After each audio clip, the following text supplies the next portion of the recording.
right there. Everybody, wait a minute. I mix what I like, what I like, what I like, what I like, what I like.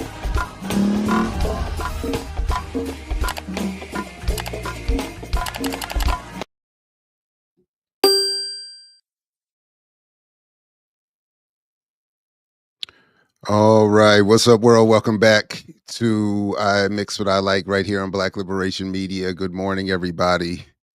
Happy Monday morning. I'm Jared Ball, very happy to be your host. Please do, as you start coming on in, everybody, like, share, subscribe. So consider supporting the Patreon if you haven't already. Peace, everybody. Good to see you all. Thank you all for joining us. Welcome back to another strong early, well, I guess to me this isn't really early morning, but morning, your morning beginning, your start to your day. Remix is back all week. Yeah, so welcome.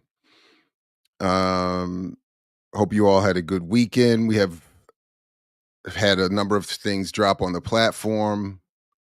Please do check all of it out. Clips have been dropping. Saturdays with Renee, Warrior Class was back. Brokish has dropped. Darker Than Blue dropped. What else happened? Black Myths dropped. Everybody had a show with it since I think certainly since last Monday. So Root Work was back. Thank you, Poncho, and congratulations on your new forthcoming book. So yeah. All right, so we have a great show lined up for this morning. Someone I'm gonna meet. Well, I get to meet somebody new, but I also get to reconnect with somebody I've known for a number of years now. We featured his work. He's a remix all-star, and someone, if you've been in, I mean, honestly, if you've been anywhere, probably in the entire African diaspora doing work, but certainly anywhere here in the United States doing work with the Black community, or really any Black community, you've probably seen him, whether you recognized him or not. You might have ended up in his photo journals or elsewhere, uh, and you would look better than normal for it. He probably did you a favor. And of course, I'm talking about Tafari Melisizwe, who, among other things, is a Pan-African Black life photographer and cultural worker based in Chicago. He's got a couple projects in the work. His website and more will be linked in the show description. He's here, and Brother Suleiman is joining us this morning as well, so we can have a discussion I've been wanting to have for a long time, centering Black radical visual arts. Fellas, great, Suleiman, good to meet you. Tafari, good to see you again. Welcome. Likewise. Man, great to be here. Great to be here. And it's just such I'm super grateful to be on the platform, be rapping with you, rapping with my brother. And shout out to the chat. He's supposed to check out the platform. Yeah, no, it's just really good to be here. Right on, right on. So, I mean, let's talk to us about the work you all are involved in. My initial question is just to have you do that, but then also to talk a little bit about what is the role of art in struggle. That's really where I wanted to start. But let me let you both introduce the kind of work that you do, and let me know if you want to share anything for me to pull up. And yeah. Word. Let's do it like this. Suleiman, if you don't mind, let me introduce you, and then I'll let you introduce me. So let's rock it like that. Man, so to tell the story, I got to start at the beginning in terms of meeting this brother. So Suleiman, to me, is such a incredibly gifted, multi-talented cultural worker, photographer, visual documentarian, filmmaker, musician, music producer, father, all the things, you know. And when I first came across Suleiman, we had been following each other's work for some years and just hadn't known each other. And I think it was at, what was it, the Shabaka Hutchings show here in Was yeah. Chicago, So shit, yeah. where we were both documenting. You know, he was in the VIP section, I was just out there, and him and another good brother comrade of ours, cat named Melvin Cade, Mhm. you know, documenting and all that kind of stuff. And I was like, yo, Shabaka Hutchings is here, Dubai Garcia is here, like just incredible work. We started rapping because anytime thinking about photography as a craft, anytime I'm in the pit or working in studio spaces and that kind of stuff, I'm always looking for in meeting the black photographers, the other folks over there, and trying to, you know, Mhm. get to know each other, see what folks are on, because any opportunity I think is an opportunity to, you know, build concept, to organize, just again see what folks are connected to. You know, as photographers and cultural workers, we are in a lot of different spaces, which I think we could talk more about, and what we choose to do in the spaces that we're in, what spaces we choose to be in, what spaces we choose to do with the spaces that we're in. And as I started to meet Suleiman, and he'll disagree, but I don't care. I've seen his work. I was like, man, like you're a better photographer than me. The way Absolutely you not. document and archive, you know, Black and African descendant peoples really speak to taking us seriously, not just aesthetically, not just culturally, but politically and historically. And so, like, the layered engagement with our people through political organizing, through collective engagement, coupled with the technology of image making and archiving, I think Suleiman's work really speak volumes to the needs of our people. So yeah, that's that introduction to you, brother. Ah, I'm grateful. That's just it's hard to follow up, man. Um, well, you know, this brother, this is the greatest image maker I know. You know, for a long time, my favorite photographer was Roy DeCarava, who's since passed on, ancestor now, and he's taken that top slot for me. Um, you know, I definitely I'm grateful for the brotherhood that I have with him because I was seriously just kind of doubting, you know, my just like my interaction with photography itself. Um, just like it's been this situation where it's been heavily commodified for me. And it's only been kind of showing up as yeah, a thing just to support myself and to make money. Um, and he's kind of opened that up so much and made that so much more. Um, and again, just like what you were saying as far as Tafari's placement within the diaspora and just like all of these different relationships that he has in this community that he builds is just so robust and this constantly expanding. And it's just exciting for me to be a part of that and experience that. And to have access to those relationships and to also just kind of being on this journey of, you know, political education, just like this is also one of the greatest teachers that I know. Um, and yeah, I'm excited to share space. I'm excited to be in community, and I'm grateful for the brotherhood that I have with him. Um, I think you know this is one of the greatest brothers that we have, you know, and so to have personal access to that, um, like it's sometimes I don't have the words. I just appreciate it. You know, I definitely appreciate it. But yeah, No, y'all should know I this dig brother it. for sure.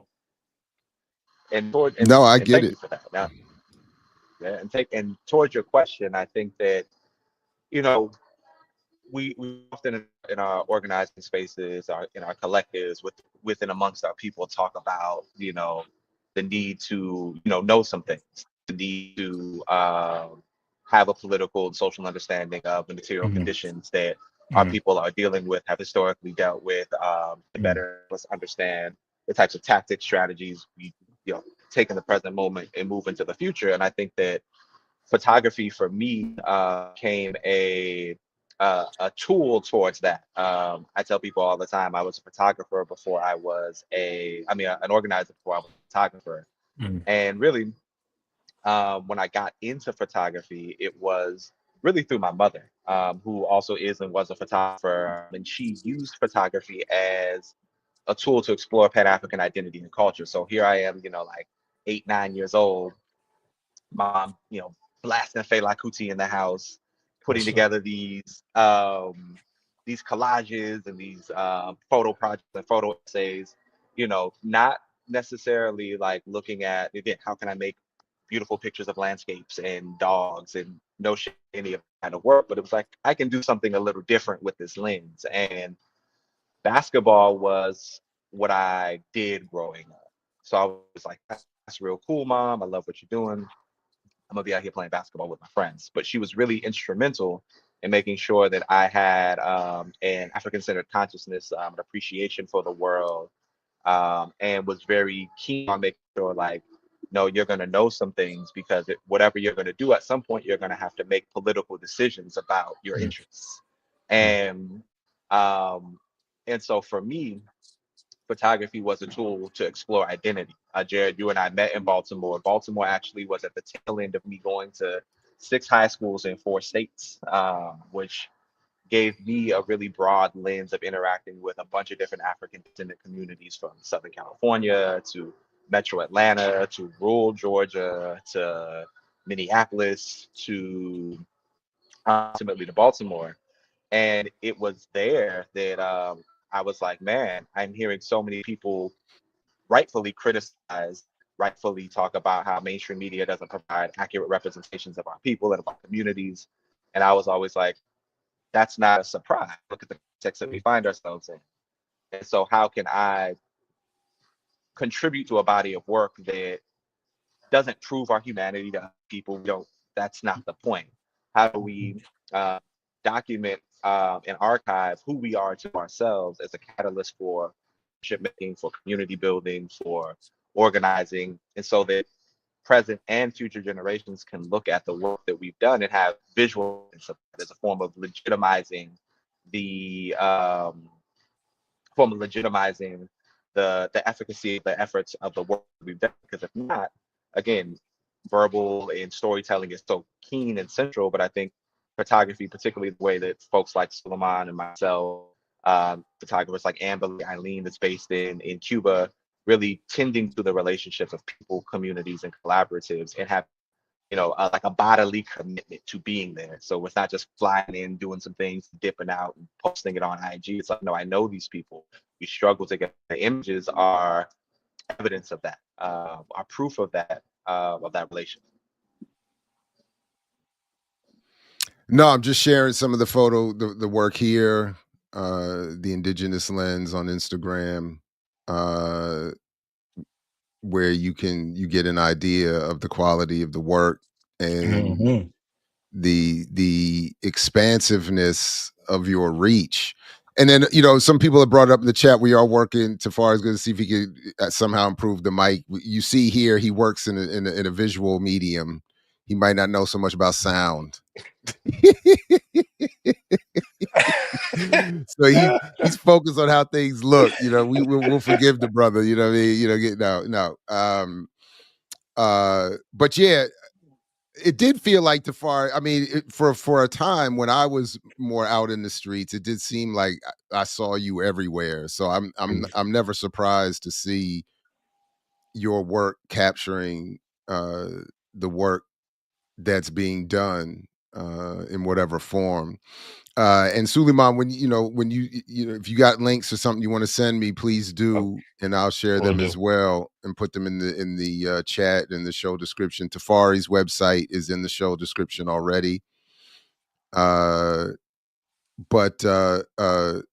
how did you? So you talked a little bit about it, Tafari. If you want to say more, please do. Suleiman, the same thing. Like, how did you all? How is it that photography became a thing? Like, for you, and why not other forms? Why not painting? Why not drawing? Why not moving images, film work, to the extent that you don't do both? Or why not music or something? Like, what was it about photography and image that really draw the both of you to this work?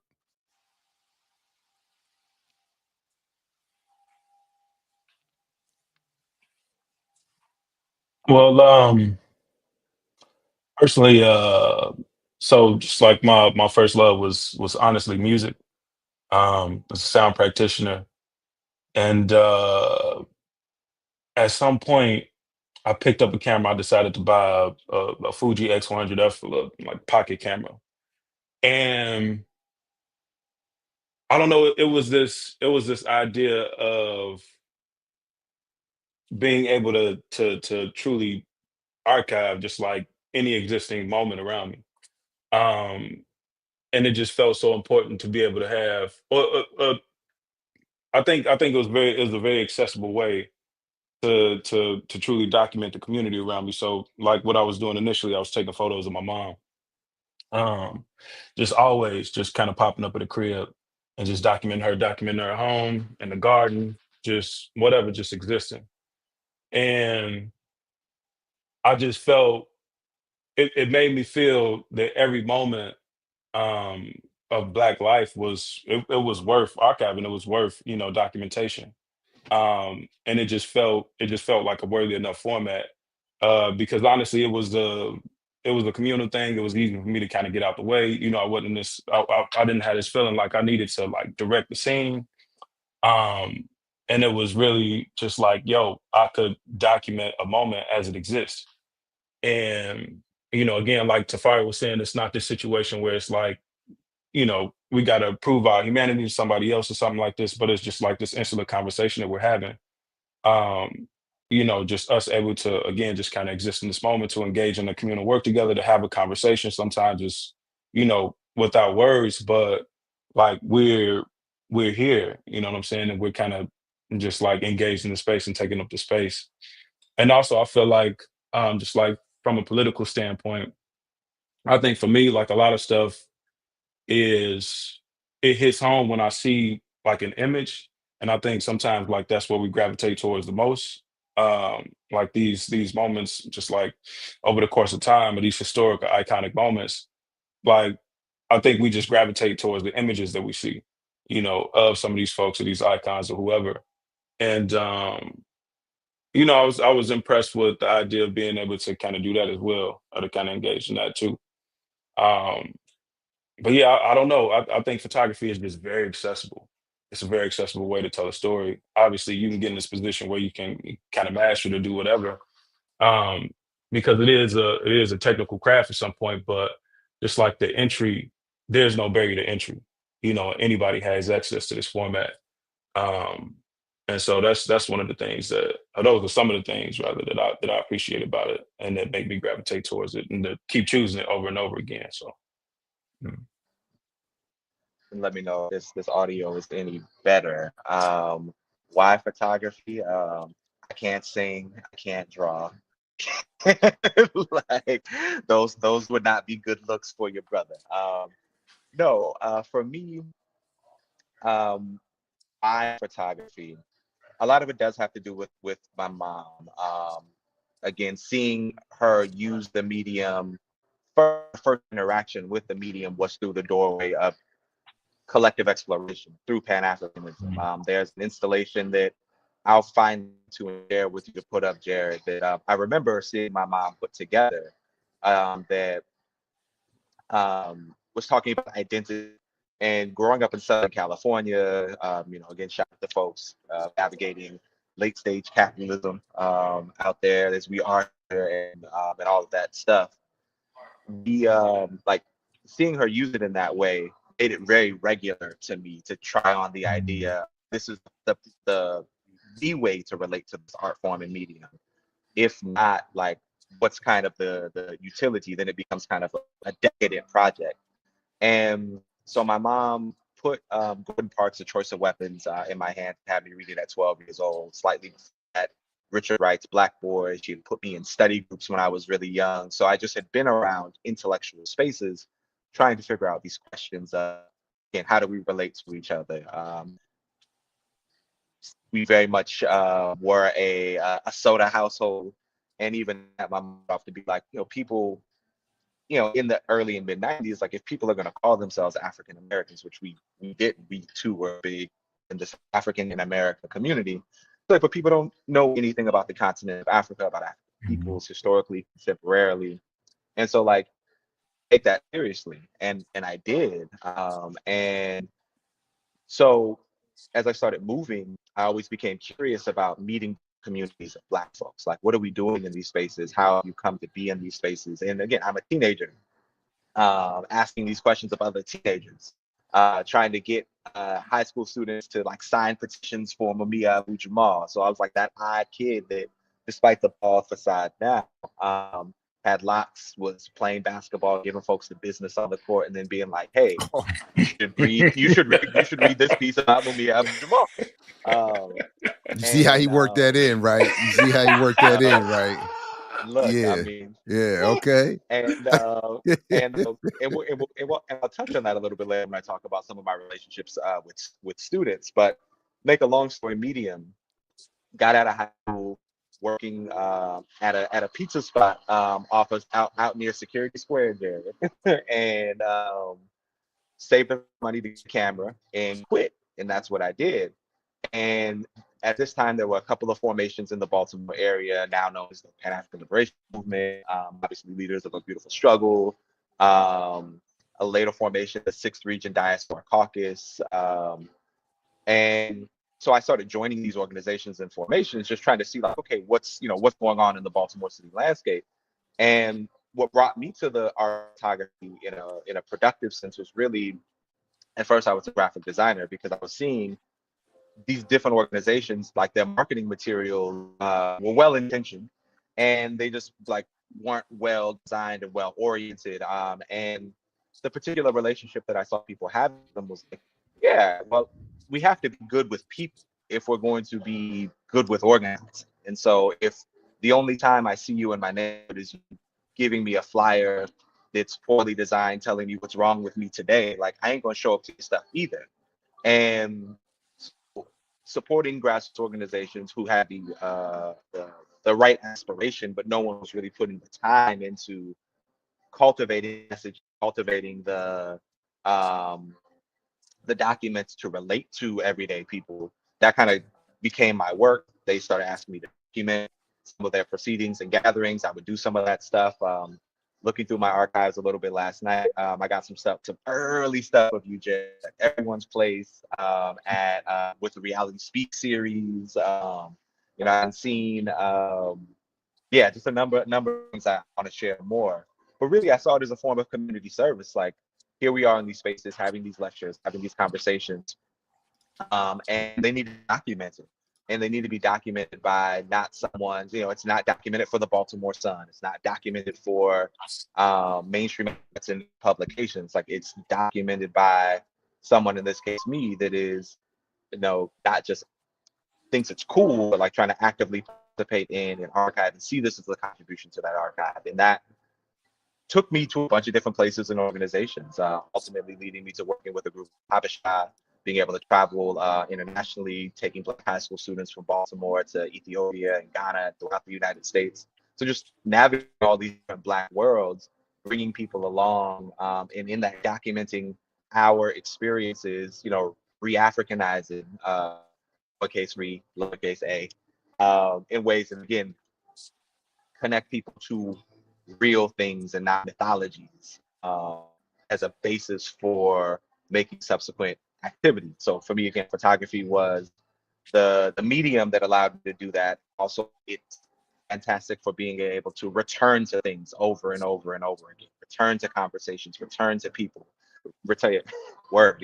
There's Uh, the old Sankofa shot yes. back in the day. And what I Yes, sir. appreciate about it is that you have my baby girl. I had my oldest was with me that day, and you got this one too. Yes, sir. Yes, sir. So now that she's in Shout out to the college, Knicks. yeah, that's how, this was dope. So yeah. No, Salute that's for wonderful. sure. So yeah, and that's exactly what it's for. It's like, I look at some of our elders, of our ancestors, and looking at a lot of the imagery that is, owned not by us, that is archived in spaces that aren't ours, that don't have our political commitments, that don't have our political trajectories. And I'm thinking about the intro to your book, I Mix What I Like, the long gray card quote about, they won't quote us. In the same vein, I think about, like, they won't image us, right? But we can't be surprised that about that. How can we archive and produce images of ourselves and share those images of ourselves, not just to feel good about ourselves, but rather that institutional memory making towards Black radical struggle, towards Pan-African organizing, and introducing communities of people together. Like folks in Chicago now that I live, I can share work from Baltimore, I can share work from Ethiopia, I can share work from Cuba, and also can share stories and relationships. Last I'll say it, thinking about Ricky Ryan in the work with Black Alliance and Peace that she's doing and others are doing. There was an image that she had of a Baba named Sydney Francis, who worked with an organization that I knew called Waneka, in English, Cabo, the Central American organization. I'd done work with him for the African Union and a few other entities years ago. He had posted an image of Baba Sydney, and I'd lost contact with him. And I was like, yo, that's Baba Sydney Francis. Like, I haven't seen him in over a decade. And I was able to find images and share them with Ricky and others. And now we had a deeper connection because, like, here's the same elder that we knew from Nicaragua. And because I was in the space 12 years ago and she was in the space when she met them, now we have another connection through radical organizing and trying to meet the needs of our people. So to me, like, those are the kinds of stories that doing photography in this way make it worth doing. No, right on. And yeah, and that Greg Carr quote where he talks about the they stand over our archives like vultures. I like that line. So yeah, no, I appreciate all of that. So for both of you, unless Suleiman, did you want to add something to that? Did you want to respond? Was there? I thought. Good brother said it all. Oh, okay, no, okay, yeah, right on. What for both of you? What is the role of the artist in political struggle? What is the role of art in political struggle?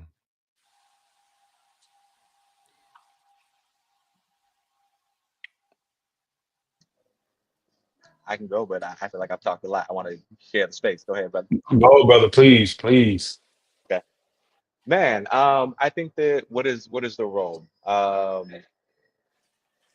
think that some of what Suleiman was saying, and some of your work, I think really speaks to this too, Jared. I again, I would say here and say to anybody, like, your intellectual contributions to the world of media, art, and communications, I think is essential. And it is definitely what played a major role in helping me know that what I was attempting to do intellectually, politically, and otherwise had like legitimacy. Again, I'm one of those throwbacks to the Super Funky Soul Power Hour from the Killers era.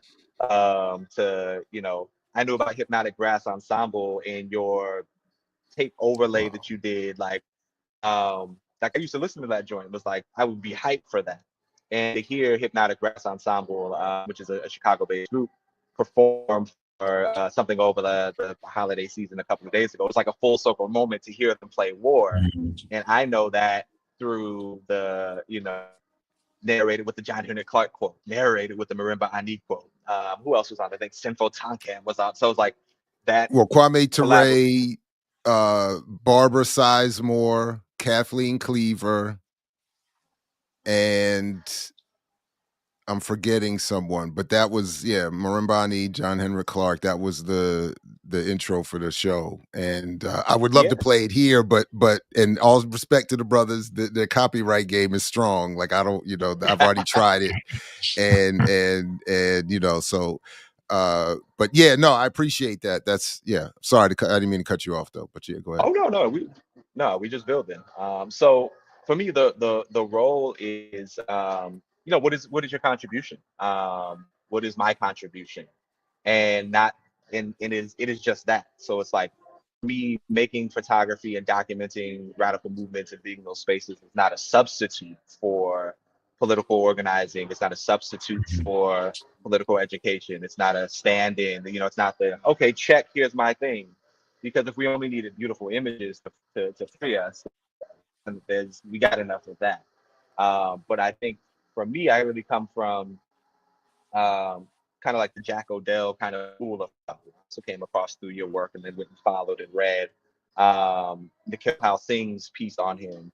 It's about this idea of contributing to build dual power and dual authority. And so for me, art is a form of power making, of a material imagination, because I do think that there are times that without a political and cultural and social grounding, um, I think that there are elements of like Afrofuturist discourse that can be escapist, and kind of like replace the, versus the more Cabral style, like material cultural analysis that like grounds it in, like again, what are we ultimately doing in a very not rigid but specific thing? Because we're not just trying to feel good about ourselves. I'm just trying to make beautiful images of African descended people. Because again, that is, as one of my elders says, we can win the revolution every day in our heads. But the point is not to do that. It's to make material interventions. And so for me, photography can contribute to that by, again, creating pathways in terms of my own practice. Like I have a body of work that is, and I chuckle at this, that is just wide ranging from Chokwe Lumumba, and Max Stanford to Lil Kim, from anyone else. Like, yo, like I got images of Frantz Fanon's granddaughter, that I didn't realize I had from a conference in DC. Um, Throwback images of like Josh Myers in the cut when we both had more hair. Like, so to me, the role of the art is to accompany, in its best light, political organizing, political movements, organizational formations.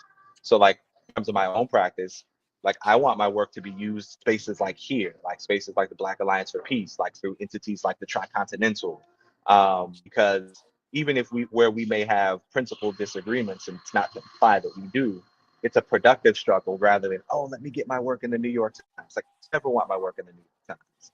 Y'all can't tell the story in the way that is useful to our people, useful to movement work. And I'm thinking about something Todd Burrows said, I think, on here a while ago. It's like, there used to be an era where like the New York Times writing a scathing report against us would be like a badge of honor. And now seeing like the kind of cottage industry of super talented, super gifted Black and brown image makers that, again, are just like tossing archives in the name of success. People have no interest in our well-being. So when I think about what is the role of art, I think it's, again, what is the role of politics in art? What is the role of biology in art?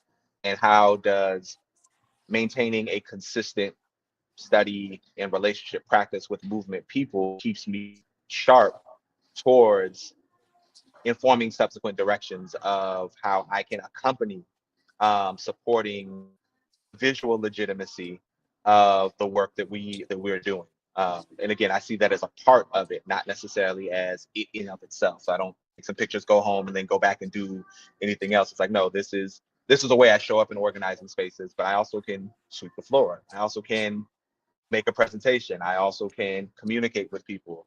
And photography for me helps become the means by which I can be in a lot of spaces and then connect people to other resources, opportunities, and ideas. And so I take that seriously. Yeah, right on. 100%. I agree. I believe the role of the artist is to, yeah, I mean, it's a culturally enriching element, additional element, any kind of movement work, organizing work. Um, yeah, I think the cultural element is foundational.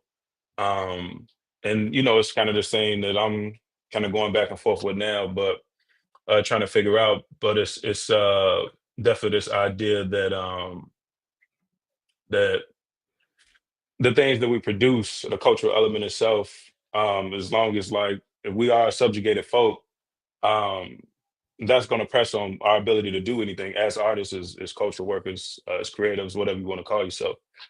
And we should be producing work, to aid in that struggle to not be in that position, not be in a position of, an oppressed folk or subjugated folk. So uh, any work that I do as a cultural worker, as an image maker, as a sound practitioner, it has to lend itself to the struggle, and it has to lend itself to being able to change those material conditions. Because as a creator, as an artist, like I won't be able to produce freely outside of that element, because that that element is everything. That pressure is going to always be down on me personally. So yeah, 100% with the fire scene. So Suleiman, you said you're into music also. What can you talk a Yes. little bit about that real quick? Yeah. Yeah, absolutely. It's something that I struggle with. That's like the biggest thing right now. I'm trying to figure that out. The photography, the filmmaking is much easier.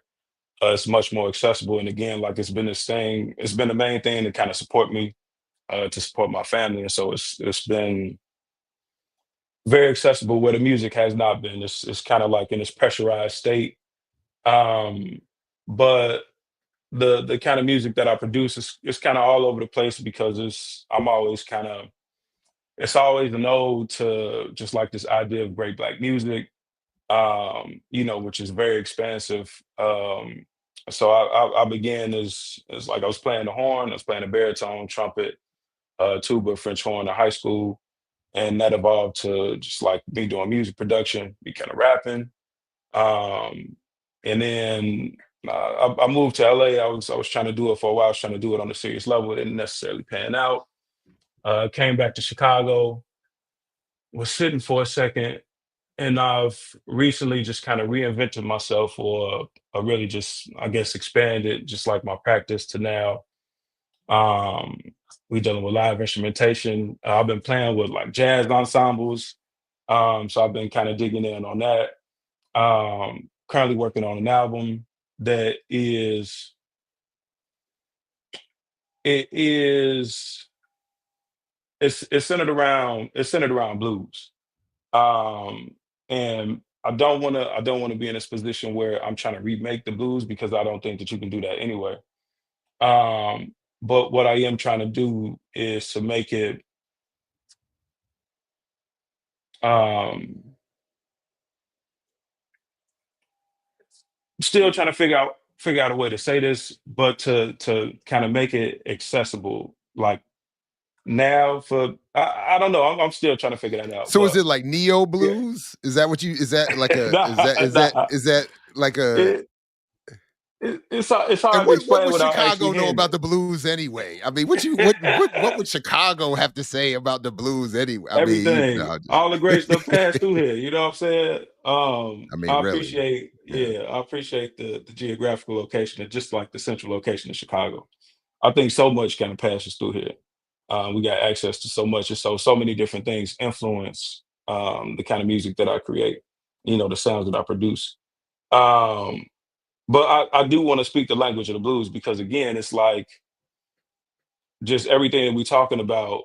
Um, just black folks speaking to, again, the material conditions, just different things that they experience in different ways, are going about that in a myriad of ways. Just like there's no there's no better language to use than the blues, jazz as well, right?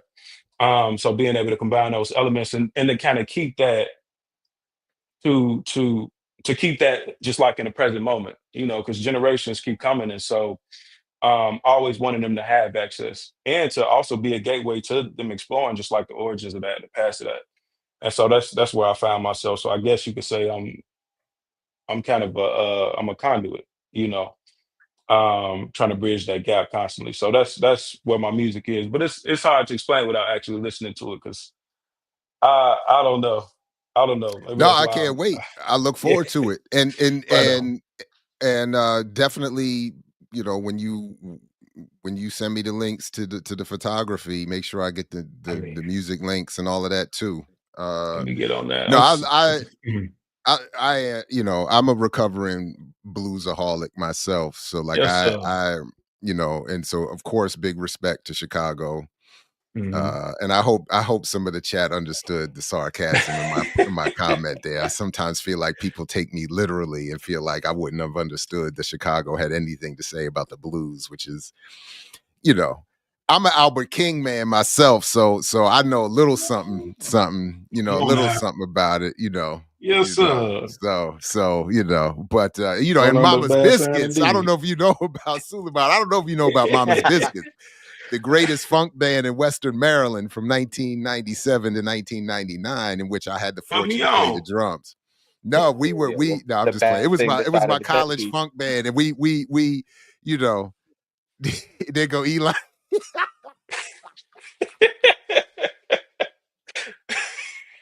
You know I gotta work it in though. I mean, you know I gotta work it in, you Yes, know. sir. Got to. And but no, it was yeah, anyway. No, I like to ask about that because, you know, my thing is, you know, I used to be more rigid with it, and I remember having a good brother, a friend of mine, when he told me his contribution to the struggle were his rhymes. Mm. And I was like, my man, that's not, you know, and it was, you know, I was like, that's not enough, you know. But kind of going back to Tafari, kind of what you were saying, it's easy for me to say because I can't rhyme and I can't paint and I can't you know, I don't have you know, any I can't draw and I can't do any, you know, so I have to, if I was going to make a contribution to the struggle, do something else, and then of course look down on people who had those skills and thought that was enough. But even that aside, jokes aside, I think even the most skilled artist does have to contribute more, as all of us do. So I you know, but I deeply appreciate people with the skill to do these things, and I do understand how, if you are deeply committed and have this talent, that it could drag you away from certain political analysis and contribution and even involvement. So I appreciate what you both have been saying here, because with the talents that you all have, I mean, I think I could see it, you know, I'm just gonna make my beautiful art and chill. And if I throw a line in here about Black revolution or freedom, you know, I'll pat myself on the back. So I appreciate, you know, where you are going with that. Folks, if you do, please, if you are in the chat live with us and have comments or questions, put them in there. If not, please take a moment to like, share, and subscribe. Consider supporting the Patreon. Come on back all week for the Remix Morning Show. And okay, dope. Okay, I see the links in the private chat. So Tafari, did you want to share something? And then Suleiman, I'll get to the one you just shared. Or was there Yeah, no, something else you? I want to dovetail a little bit on what y'all were just talking about. Sure. Yeah, like when you were talking about the contributions, it reminds me of a documentary series that came out a few years ago called 4 Years of Love. That Cousin Cornbread, that's diabolical. That's messed up. Silberg is a mess. Called 4 Years of Love. It gets into the Grenada Revolution and the New Jewel movement and all of that stuff. And there was a passage in that documentary where, and it may have been I forget the brother's name. Thinking Michael Cord, but now I'm thinking about the dude out of Philly, and that's not who I'm thinking about. Nonetheless, there was a cat that talking about, you know, the revolutionary moment in Grenada. And speaking of contributions, one person in the story tells this story of, you know, once they like seized the radio and the call centers and all that kind of stuff. There was a brother that was like, nobody knows who he was, who just came in and knew how to operate the phone decks, and so was able to wire phones and conversations to support the dissemination of the messages that, like, you know, like the movement had come, the moment is here. He said something along the lines of like, did that for like hours at end, and then when he finished, he got up and left, and he said no one knew who he was, no one had heard of him since before. And I see my photography as a similar kind of relation. It's like, I just like, it just needs to happen. These things need to be documented. And again, it doesn't replace what anyone is doing, but if we talk about this, like it needs all of us, then, you know, we all don't have to be, you know, I think it's a very Western notion to like about revolutionary struggle and movement work through this kind of like superhero complex. Like, we're gonna jump in, we're gonna this, that, third, it's gonna be all good. This, it's like, well, no, like, again, our ancestors and our folks are brilliant. I think, like Eugene Puryear talks about a lot, like when we develop solutions to the problem, then and be able to actually assess the scale of the problem, then I think it situates more easily what the role of photography is, what the role of the arts are, because they have a broader and deeper understanding of what's going on. So I can't get caught up in the delusion of personal success as a substitute for collective advancement, because my palette of tendencies have let me not be satisfied with those kinds of things. I tell people all the time, the award I am most proud of getting has had no cash prize.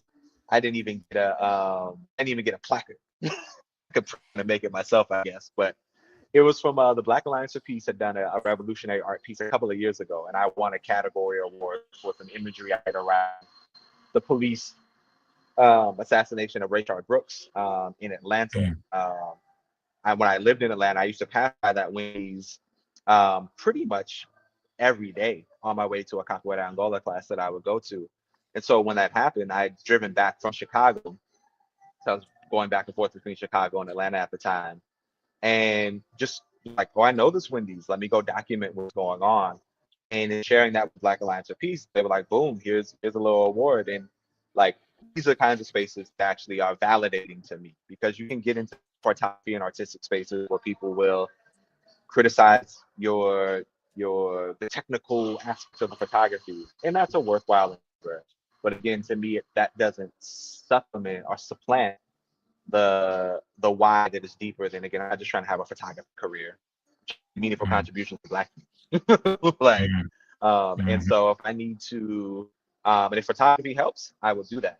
If sweeping the floor helps, I'll do that. If some other things that we don't need to talk about on this computer help, then we'll do that. Because, and this is why I think about, we should bring Osami Burton on at some point to talk about the role of photography in his book, In Tip of the Spear, the Gender War chapter. Because he talked a lot about that. Like, again, photography is not a neutral territory only waiting to be populated by good-natured people. It's like, oh, what's really going on? What's really going on? So I forgot what my larger point was, but we can bring up that's a good first of all, I like the shout to Ori's book in that point, and that is a good excuse to have him back on. He's going to actually be out here this week. Yep, that's it. He's going to be out here this week near me, but I think I'm going to have to miss it unfortunately, because you took her picture when she was young. My daughter's birthday is Thursday, and he's going to be out here for that on that day. So I don't think anyway, but that's a good reason to have him back on. Definitely can ask him about that. And there were a couple quick questions in the chat about how to. First of all, the jokes about my band are ridiculous. Shame on all of you. Unleavened, Sun Scrapple, that's messed up. Shame on all of you for roasting. It's Mama's Biscuits. That was the legend. Let's get the name right. Put some respect. Not Unleavened Hotcakes. That's messed up, Leah. That's messed up. But there were a couple questions about how can folks find and support, purchase both of your work. I know that on Tafari's website, linked in the show description, there's sections for booking and contact. But before we move on to what you wanted to share, would either of you want to say more about how folks can find you, support your work? I don't know, maybe contract out some what's it called? When you have work that's specifically requested and paid for. I forgot there's a word for it. But yeah. Can people reach you, and how would they do that? Commission would be the way, I guess. Suleiman, this for you, Suleiman. Shout out to Music Move Chicago. Commission, that's right. Commission. Thank you, Kenyatta and Brittany. Thank you. Yes. And I'm gonna say Oh this, and man. this is good to, and sincerely so. So I Uh-huh. struggle with this question a lot. And here's why I struggle with this question. I often, and I'll try to be quick. Like I'm often like, hey, don't come to me for business sense about photography. My approach to photography makes no business sense, and I'm proud of Mm, it. mm, mm, mm, And it's not to like valorize like the struggling artist thing, but again, it's like you understand capitalism. Of course, the body of ideas that I'm trying to produce are not going to be financially viable. So, mhm, mhm, but so I've constantly tried to figure out this way of, okay, how do I make sure that working class Black folks have access to images of themselves?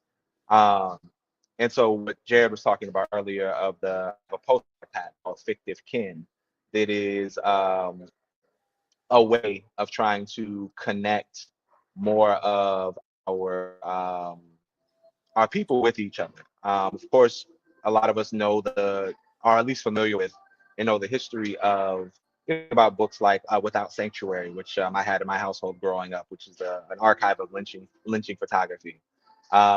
There's a book called Meme that I haven't finished by an author named Legacy Russell. I think that some talks a little bit about the trafficking of the images of brutalized and mutilated Africans as mhm, sport for Europeans, for white folks, and how that same type of memification that in this book the author talks about is like the original meme. These frozen moments of terror disseminated through postcards, disseminated across the country, people ordering thousands of these things and sharing them with each other in the real jubilation and spectacle nature of it. And so when I think about Fictive Kin, really riffing off of some of Kwesi Konadu's work, Transatlantic Africa, talking about what brings us together. And so postcards is like, again, everybody's not going to buy, and I don't want to sell $600 prints, $1,200 prints, $15,000 prints, and people will do that, and that's a business all to the good. And like more often than not, the communities that I'm working in and accountable to and love being in, like I'm putting that expectation and putting that barrier up that you can have an image that's by Tafari Melisizwe. It's like, no, like I mm, want to make sure you have the image. I want to make sure that because what you get at is important to me and what I get from it, because it's a relationship. So, but the cards are, there are games of cards. The first one is out now, and there are 3 cards in each pack. And once that pack sells out, I will go through another series of images in the archive and just share these different elements of work from, Gullah Geechee communities in South Carolina, some work I've done in New Orleans, some African stuff, some Cuban stuff, because the sharing nature in the tradition of writing and exchanging with each other in a time where we speak so much about, you know, people not having good people skills and people feeling isolated and alienated from everything and each other, the advent of this technology that is supposed to both together when we know that it's never been designed to do that. So these kind of like so-called old-fashioned, slower forms of relationship and people making through relating to each other like kin. That's kind of the impetus behind the project of, again, like a pricing structure that people can afford. And here you can get some images, you can frame them and hang them up. You can write somebody, you can write political prisoners with them, you can write your peoples with them. And that's kind of the point of it. In terms of collaborations, yeah, my website, the information's there. Like, please hit me up. One thing I will ask for mm, specifically, I'm working on a long-term project called Old, Gifted, and Black. It is documenting and archiving Black elders across the United States and ultimately across the world. So, like, send me elders, because I know how central and important elders have been in my life. Again, like meeting and kicking with Daruba, meeting and kicking it with Mama Njinga out of Baltimore, Baba Ademola, Brother Cliff in Baltimore, Wakesa Madzimoyo and Afia Madzimoyo out of Atlanta, Educational Institute. Like I've had really, really, really wonderful elders in my life. And like Daruba often talks about this idea of suffering from a lack of institutional memory. Like, would you say the whole phrasing, when an elder dies, the library burns. And it's like, well, let's gather the mm, library so mm, that we don't mm, have to mm, keep rediscovering the same things every 5, 10, 15 years because we haven't done a great job of, again, within our communities, archiving and disseminating. Because everybody ain't gonna make it to the Schomburg. Everybody ain't gonna make it to Auburn Avenue Research Library. Everybody ain't gonna make it to, and everyone shouldn't. Like, these are people's histories, so people should have access to the history.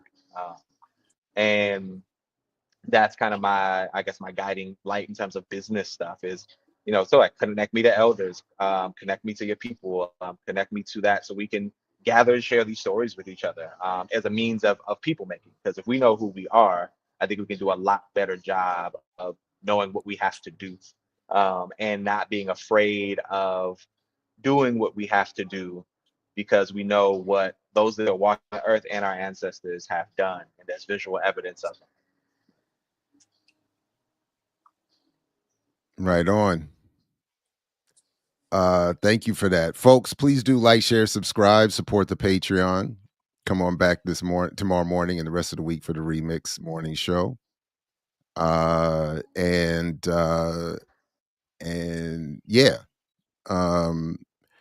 So yeah, I got a couple links from you both. Is there somewhere you wanted me to go next? Show Suleiman's work. We've seen enough of you. Yeah. Suleiman, what you got? Let's pull this up here, and I'll put the link to the Instagram in the show description. But here is the page, and you can see some of the pin joint is the top is a spread. As my stuff this is one just here. kind of the Oh, the pin joint to the this that's not it's it, a right? spread of yeah, right This is there. a spread. Oh, okay, my bad. I didn't see the. Guys, can you, I'm kind of reworking my site right now, so I don't really have a central location for all the images. But by the end of the month, it'll be up. Okay, right on, right on. And will that be how people can reach and contact you? And did you have any other thoughts on this question of survival, I guess, would be, so do you have something similar when do people come to you and say, how can I make a career out of this? Because I'm laughing even because somebody just this past week was asking me, Dr. Ball, I kind of want to go into academia and have a career and do this kind of, what would do you have any advice? And I was like, nah, unless you want to be in a corner somewhere, you better marry well, pick your wife right. That's what I'm I was telling really.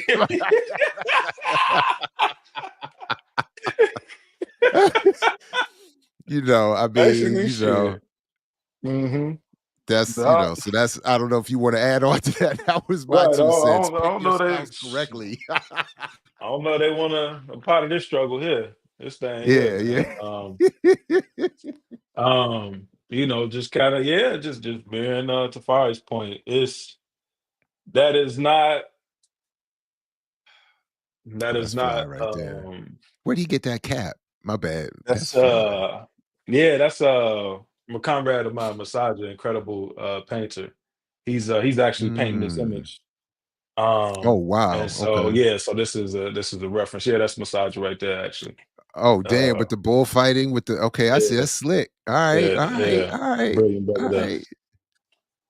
right. Just also his brother, incredible filmmaker. So these images here, these are portraits that so last year I did this residency with the Chicago Park District. And the cat that Tafari was talking about earlier, the comrade of ours, Melvin out of New Orleans, actually. It was a defunct dark room that they had, which was, I guess, just like a historical space up at Thule Park, which is on 91st King Drive. All my folks is watching from Chicago. It was a spot that, just like a lot of photographers used to come through and learn, hone their skills. And so it was defunct for about 20 years. And so Park District got a big grant. The cultural department got a big grant, like a DCASE grant, something like that. And they contracted me out to revitalize the dark room, to rebuild it. So contracted mail out. And so a part of that, we also did a digital print studio. So again, all the folks in Chicago, this is a space where you can come, you can utilize a dark room, you can learn. We also got the digital print studio where you come in and print your images out, and then also a space for being able to do portraits and stuff like that as well. So just real cool, something that's very accessible for on the South Side, for the surrounding community. You know, making it so that folks don't got to go to the North Side to go downtown, to have access to these same kind of things and to be able to engage just like their practice seriously. But yeah, so those are some of the images. Those are images from like the past year. Yes, sir. Yep. Yep. With the fire saying in the A private radical, chat. yeah. Yeah. Yeah. So this is all in progress. Because in the city it's not enough of those spaces. Building a radical media library. Mhm, So what mhm. does that mean? Like like a library that's multimedia, or is there something else happening? Um, Yeah, literally. So one of the goals is to kind of build out this community center, where folks do have access to like a literal library. So personally, I've been mhm. compiling books for a few years now. And until there's a physical space to house that, like something that I'm thinking about doing is like a kind of like an online situation where folks are able to kind of get books for free or to rent books out for free. But it's all a work in progress. Very important work, I think so. Finding some way to do it, finding some way to house it, finding some way to keep it active, and to make sure folks have access to it. Is very important. So, hmm You all have mentioned Southside a couple times here. Let me ask you something. Let me a quick detour here, because I'm reminded of something. Are you all aware? Is anybody upset about the cancellation of the show Southside? Did anybody there feel? Did people like the show from that community as much as that I show was did from fire. somewhere else? Yeah. Okay. Yeah. Yeah. That show was I'm fire. still mad. I'm furious. I rewatched the Yeah, series again this past week. I'm furious that they canceled it. And that and it was a was a good ass quiet, show. nice bit of propaganda. I mean, of anti-propaganda too. I think it was some slick. Anyway, so I just was curious if people in Southside were appreciating it as much as me. I hate that they canceled that show. Mad as Yeah, that's when things go to Okay. die, man. Well, Yeah. HBO picked it up, right? And then they killed it off because it wasn't Yeah. it wasn't always on HBO, right? I'm not. Maybe it wasn't. I only was aware Mm, of it when I saw it come on HBO and they had the 3 seasons okay. there, and I Yeah. devoured them repeatedly. Like I watch it on Yeah. the loop sometimes, just in the background. I think the show is hilarious Yeah. It's fire. and a lot of talented people in it. Hmm. And then to see that it wasn't. I mean, I was like, we can't have nothing in these commercial You can't media have nothing. streets. It's like Exactly. it's. So I was just curious if anybody. Yeah, because I didn't really know, like, the people from that community feel a kind of way about it or not. Hmm. But Hmm. yeah, in a loop. I just have the 3 seasons on in the background all the time. Seriously, straight up. Like that show, I know it's a contradiction, but the shows like Archer, Veep, if I'm reading or doing Hmm. something, like they'll just be on in the background because they're intellectually light, they're not heavy, and they're funny, and they're just something in the background, and I don't have to, and then they make me laugh. And that show literally made me laugh out loud, even when I knew what the joke was coming. So that's how I know it was good.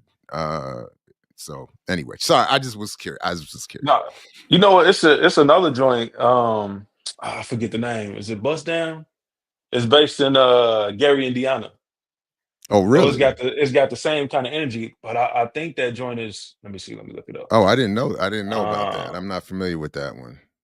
It was. Oh, Robin says it was that Southside was on Comedy Central, then HBO. Okay, yep, and they killed it off, and man. and I mean, it's just yeah. Atlanta's not bad. Yeah, I like Atlanta too, but sometimes Atlanta gets too thoughtful. I've felt like, Hmm. to be honest with you, sometimes Atlanta made me think too much. I was like, I can't just have this on in the background. Southside was just no. It's not. I don't mean to be disrespectful. It just was lighter. It was Hmm. and the humor was. It was just. You know. And then when they had Earthquake as the preacher father playing spades Man. tournament, I was like, come on, man. Like they're really trolling, they're really messing with me here. This is too funny. Anyway, so I mean, okay, all right. Sorry about that. Let me see. So yeah, Tafari, there were these links that you were sending in. Let me Yeah, so we can go to the one where I can show you some of my mom's work. So I think it's important in terms of building a lineage. Mhm. So, Mhm.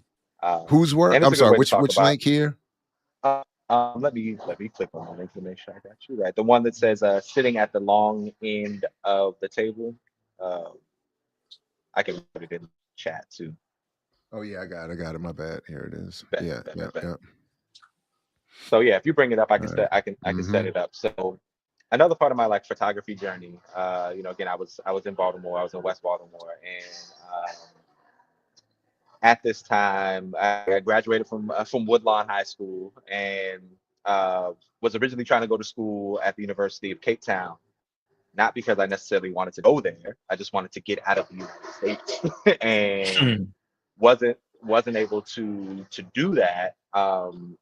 And so I ended up kind of in between. Funny enough, I had actually applied to Morgan too, mostly because of you. And I think when MK Asante was Junior was still there, I don't know if he's still there, but I remember I was like, yo, I'm gonna go kick it with Jared, and ended up not being, not going to Morgan either. They didn't give me enough money to go, and my parents were always very clear about like, hey, like going to school is wonderful. Don't go into debt to go. And I was like, okay, and so I didn't go, but I knew I couldn't not do anything, and so I ended up getting applying for like some fellowship at what is the name of that museum downtown Baltimore right now? I haven't been there in so long. Um, The maybe it's Baltimore Museum. I don't remember it at this point. But nonetheless, this photographer, Daoud Bey, really famous, world-renowned photographer, super gifted image maker, definitely in that tradition of, again, Gordon Parks, Roy DeCarava, James Van Der Zee, so on and so forth. And he was doing a project that called Portraits Re-Examined. And he was juxtaposing like 17th and 18th century portraiture with some of his contemporary photography and photographic portraiture. And I was with other children in the program, so they were like, technically you aged out, but you can get in and do this. And it was really through Daoud and my mom that I again saw like photography as a form of social commentary, or the utility of photography as a tool of social commentary. And so if you scroll down, and I'll tell you where to stop and then and bring it did you up. mean the Walters Museum or the Reggie Lewis That's Museum? it. That's it. The Okay. Walters. Thank you. I couldn't Okay. remember because yeah, but yes. Um, Okay. and so if you scroll down, this is the piece I wrote. Just a happy birthday message to Daoud, but also framing in the context of the tradition that I come out of. And I love this framing at the top. In making your work, you're always engaged in a historical conversation. There's a long table full of people who have done significant things, and then you come along and there's an empty seat, but you got to have something to say. And Mm, how I take that is again like who's at intellectual table, mm, and it, and so when I'm wanting to make a contribution, when I'm wanting to say things like again, I'm pulling on Kwame Ture, I'm pulling on Claudia Jones, I'm pulling on Emil Harkin-Rawl, I'm pulling on Mimi Abu Jamal, just as much as I am a Gordon Parks or a James Van Der Zee or some of my contemporary photography folks, because again, for me, the things I tell people a lot about my work is like you can look at my work and get a lot out of it. But if you really want to understand what I'm attempting, and you can like it or dislike it, like I'm not in this for likes, agreeing, disagreeing. But in order to really understand what I'm attempting, you got to check out work like Orasami's. You got to check out work like Mhm. Kwesi Konadu's. Mhm. You gotta check out blues people. You got to check out Hubert Henry Harrison. Like you got to read Nkrumah, because that's what's formulating my attempts at image making. So I had studied African history, Pan-Africanism, community, and collective organizing as a central part of my photographic practice. Just as much as I'm looking at lighting and what lenses to get and how to see, like I teach sight as like a political discipline. And so there was a workshop I did with Suleiman at the same Thule Park called Insight on Site. And in that class, Fire. one of the things that I Fire. did was I grabbed a lot of books from my personal library, spread them out all over the basement of this spot that we were working out of. And for a few minutes before I started the workshop and all that stuff, I just had some music playing, and I had people peruse through the collections of books. And I was just saying, look at things that you find interesting. Some of these books you may be familiar with, some of which you may not. Take a note of it, write it down, what have you. And then started talking. I was again telling them, like, you know, I've read all of these books, studied a lot of these works as a part of my photographic practice. And so if you really want to understand my work, you got to understand these things. And it's not to say the work is inaccessible, but we'll get different things if, again, like my locus of Black, I'm using this very loosely, if my locus of Black radical thought, you know, starts and stops at anti-racism versus a deeper, prolonged, protracted commitment to who and what we're doing, the associations, the relationships, the questions, the queries are very different. I was looking through some of my work the other day and realized I have some old images from a Mumia rally of Lynn Washington and Anthony Montero together. And I was even like, yo, and not to pat myself on the back, but I'm like looking like, man, like to be in that seat, to know at 20 years old and like, oh, I want to be in this space and gather these kinds of images. I as I look back, I'm proud of consistency that I've maintained in trying to, you know, stay connected to what I sacred, which is, you know, liberatory struggle towards a Pan-African world order with discernible socialist tendencies. I'm down to do a part 2 or have many more conversations with these fellas and more around this work and see and some of the work being referenced. I think that's a good idea. And you have documented, I think it is dope that you've been in so many spaces. I mean, even scrolling through your Instagram earlier, I thought, I mean, there were a lot of people that I remembered. You had, and even almost right next to each other, you have Haile Garima next to the recently passed Baba Oduno. And I had just missed, I walked in the room just missing their argument, their legendary argument back in the day, a soda Pan-African argument. I don't know, did you even know about that? They had a huge beef. Did you even know that oh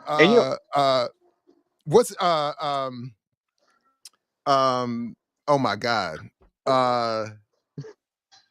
I just went blank. And that image of Baba, is that Sankofa? Like, is it? They hung that one up. Right out.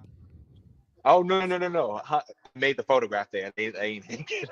Oh, okay. I would think they should have but Garima kicked Oduno out of Sankofa.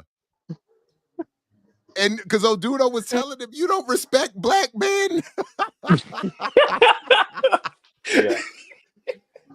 So yeah, no, but yeah. Anyway, that you got all of that is, and that, I think that is dope. That is dope that you saw all of that as even at an early age, and that your parents, your mother, encouraged you in that sort of trajectory. You know. Yeah, no, I'm deeply appreciative because it made it. Because again, like I was, you know, we deal with like this work. So I think about, you know, again, I grew up playing basketball, like I was saying, and my favorite player growing up was Dikembe Mutombo, mostly because I thought what he was doing. I thought what he was doing in Africa was cool. Like I was like, man, like you out here building hospitals, like it's dope. And so even when I played, and of course, you know, we all have oh, I'm good at this, I might have a chance, whatever. That wasn't so much my desire, but my thing was always like, well, if I did play, I'm gonna play till I'm like 30, so I can still have my body and then retire and then fund grassroots movements. Like that was my whole plan. I was like, I never want to be some career athlete that is I can't walk, but I'm Man. interviews or whatever. But so like I remember being really like socially ostracized because it was like, wait a minute, like, you know, you this like scraggly kid with locks from California, you're good at basketball, but you're trying to like you get straight A's in school, but you're saying school is BS. Like you don't like, you don't date white women. Like who are you? And I was like, I'm myself. And I'm not anti anybody. I'm there's some systems I got some issues with, but like it's not for the okie doke. And so it's funny coming back to like thinking about places like Sankofa, which were really, again, like coming from Baltimore, hopping on the MARC train, exactly, all day Hodges overjoyed. And I remember, um, frequenting Sankofa when we were tapping with each other, and again through the other organization formation we worked with. But again, it was like it borrowed from Kito Swan's work a little bit, like these Pan-African like spaces where it's like, I think it's always really special about a city like DC is how international it is. And of course it attracts its nonsense, but in the same vein, it's like, again, I can sit down with you and a comrade from Burkina Faso and a sister from Colombia over some coffee talking about what's going on in Sudan. Like in DC, those kinds of things can happen.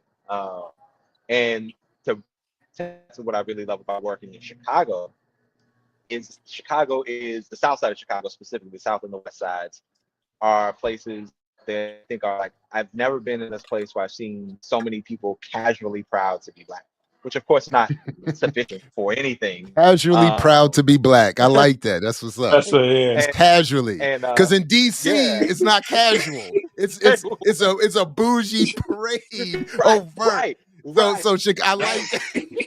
Okay, right.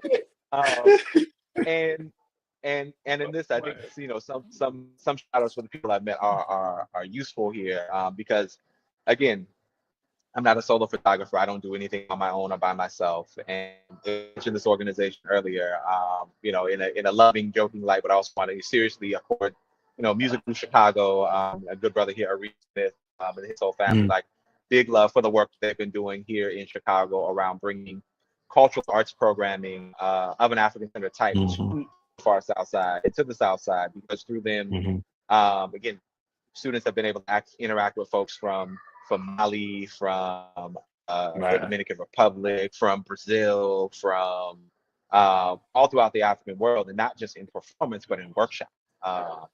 Haitian folkloric dance, Afro-Cuban dance. I've been fortunate to be able to document all these kinds of classes, workshops, transmitting cultural arts from practitioners that are nourished in our community to young people to get in these becoming, again, not artistic performances, but cultural practices that can help shape and support, how people navigate the world. Chicago really does some wonderful work. My good people over at Ujima Medics, who do a lot of Pan-African first responder training in the communities, because again, making real this value of, when we say we care about each other, we need the actual skills to care for each other. And so I often go out and document a lot of their workshops, a lot of their trainings. They do stuff, from like, when someone gets shot, how do you take care of someone, like in the moment?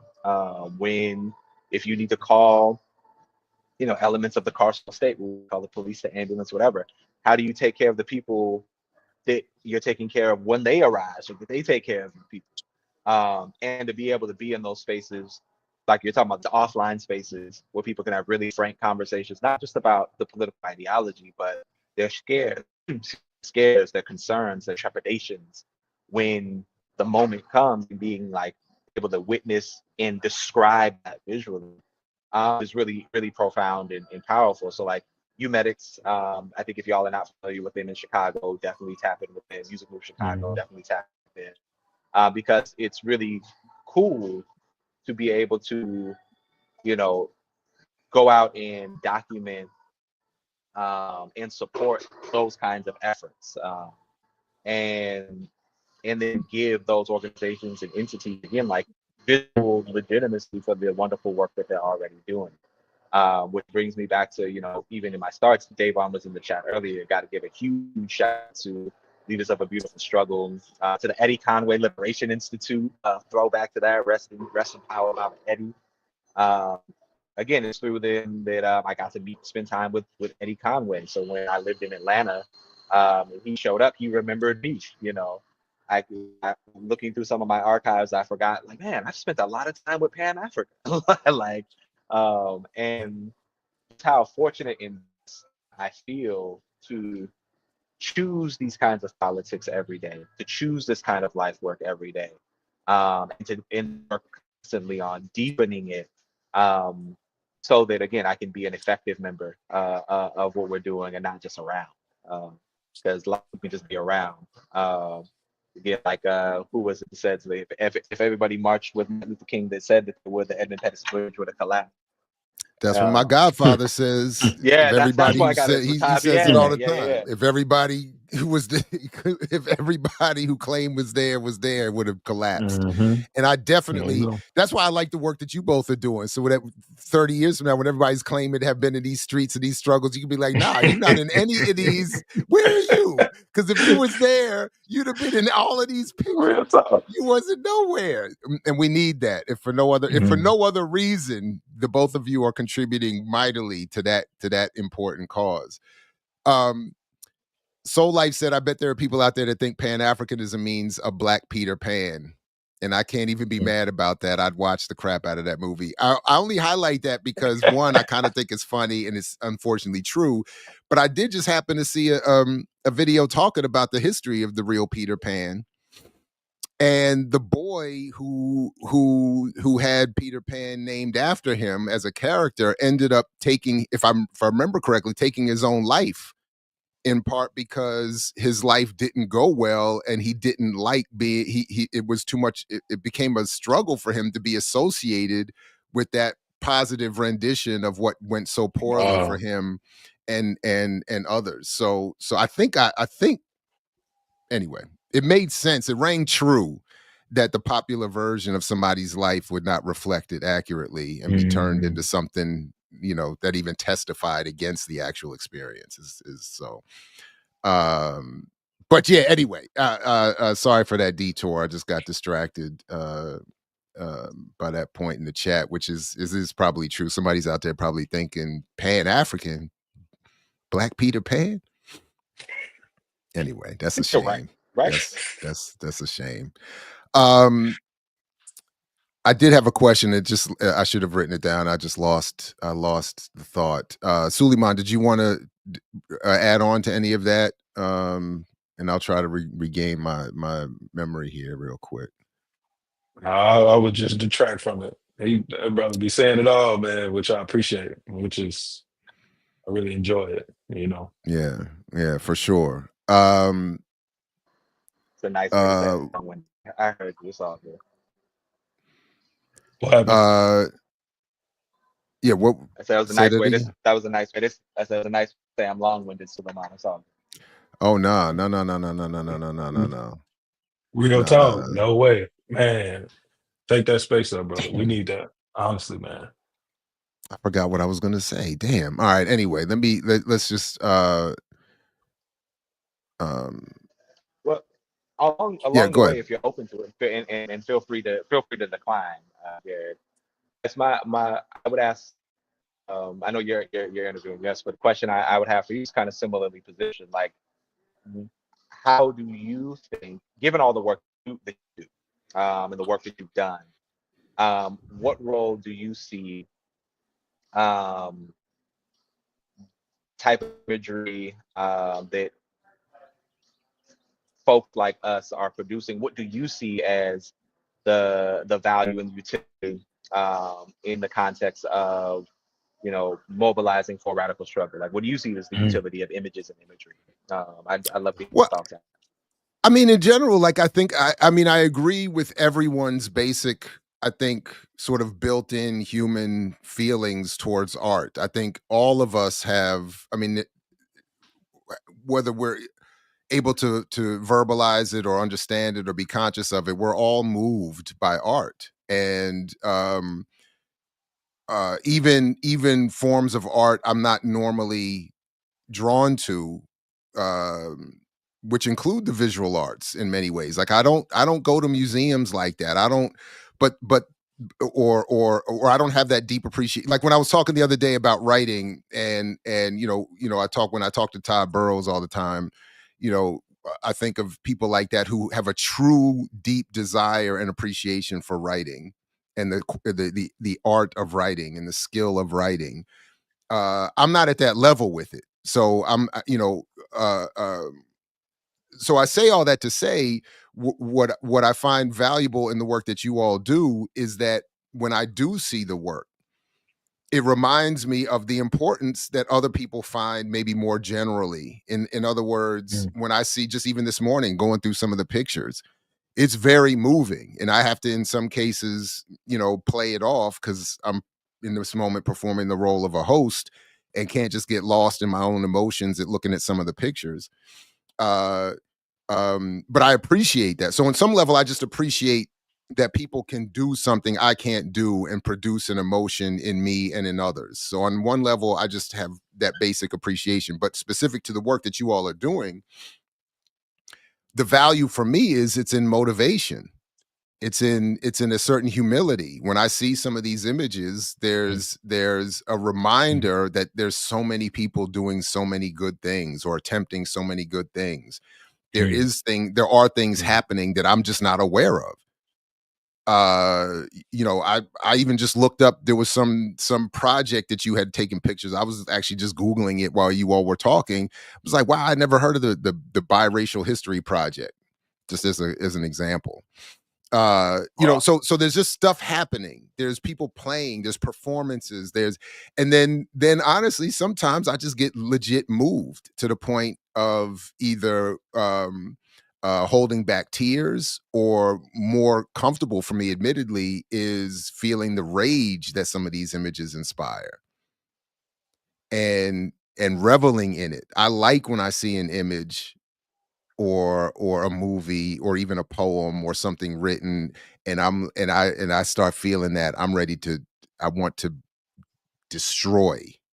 That's my favorite, to be honest.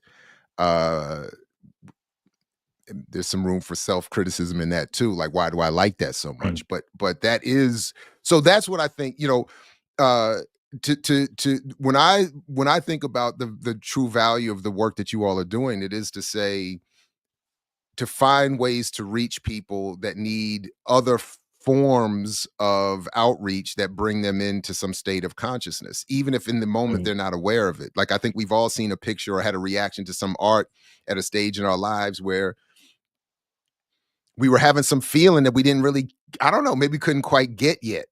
And then it was clarified as we got older or more clear politically, or whatever. I don't know. But that's what and ultimately, and I'll stop here. What I really want, what I when I'm sort of pre- predicting or encouraging in advance a certain form of art, I do want that art that does push those buttons, that says you have to become inspired to rebel. Mhm. And if that means you see a picture of someone, and it could be something that is, aggressive, or it could just be seeing some of the pictures you all have of people just in contemplation or even suffering. And it's like, nah, man, I don't want to just sit there and be crying with them. I want to see them in tears and be inspired to punish those that cause that condition. So anyway, I could keep going, but that's the, I hope I there was that's the vibe I'm looking for. I want that. I want that. Um, No, there's a lot. There's a lot in that. There's a lot in that. If you can, I just put a link in the yeah, back end for you to bring up because it I think speaks to that. Because yeah, I know for Man. me, like that is a couple of things. Yeah, being moved to feel. Yeah, this image here, being to feel this one. is back when the guy running half up the hill. Oh yeah, yeah, Yeah, yeah, so, yeah. yeah, that one. So Man. this is Mm-hmm. Like Man. that, like Man. that. Man. Sheesh. and so this is in Atlanta. This is a part of that body of work that I produced around the uprisings around Ray Sharp books that I mentioned earlier. And this was a crazy day. But make a long story medium. Towards what you're saying is so spot on to me. It's like again, if we don't share our stories, we can often be reduced to um again, like I think that there is, how do I want to put it? There is a like we're not crazy for thinking what we're thinking. Like what you just said. Mm-hmm. We're often like disciplined into an overdetermination of peaceful protest, of peace as an overarching desire at the expense of any justice, sovereignty, freedom, what have you. And that tracks really well with maintaining the status quo. While at the same time thinking of Dylan Rodriguez's work, where there's a white reconstruction, where he talks about how whiteness simultaneously refuses you access, but also to like walk away. And so riffing off that connected to Amy Cesar's work, like I'm often like, yeah, in discourse on colonialism, it's like we ain't even having the same conversation. Like we might be using the same words, the same languages, but like we're not having the same conversation because our intentions are, at least mine are, again in that type of energy. It's like, yeah, no, I want to stimulate the anger. I want to stimulate Mm-hmm. the frustration. It's a very appropriate response to oppression. It's a very appropriate response to capital. Like I think for to be more mad, um, and so because we can also create for our mad feelings. Not Mm-hmm. so we can have this cathartic release of, oh, I feel angry. Okay, we've talked, and then all right, now I feel better. It's like, no, yeah, feel you have right to your anger. Now let's translate that into connecting it to some type of response, to some type of Mm-hmm. contribution. Because anger is a lesser thing. No, your anger brought you here.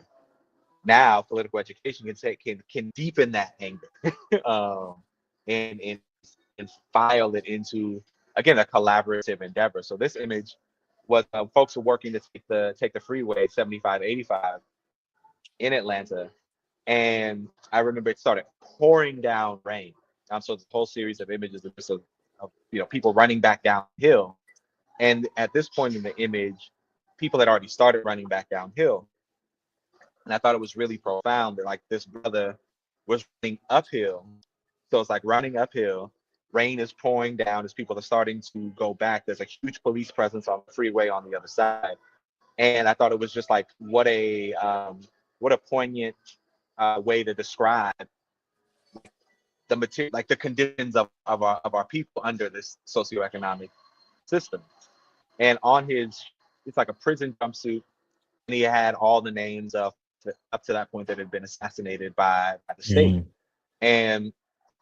And so it's like when I think about this image, I think about it as like a directive of like, yeah, like oppression is unfair. It's always going to be unfair. It's always going to be an uphill battle. And we're all capable of moving against the grain. We're always capable, like, don't just go with the flow. Sometimes you got to interrupt the flow and do the things that, that are difficult to do. Whether that means a scale of, again, Cabral style or it's a scale of, I'm just trying to work with my folks in my community, in my household, in my family, to help us make different decisions about how we relate to ourselves.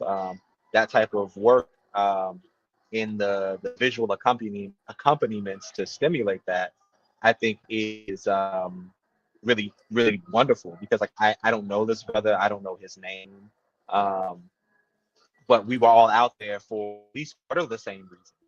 and then we can, and I'm not even making an image as some specific and singular truth.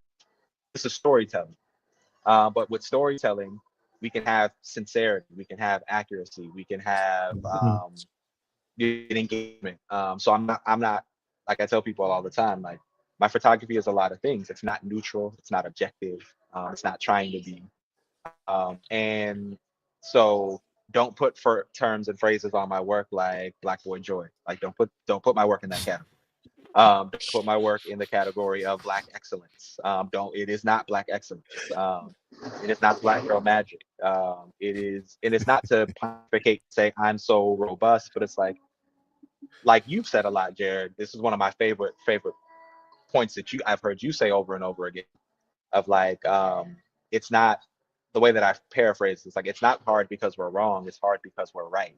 And how willing are we to live with the consequences of our correctness?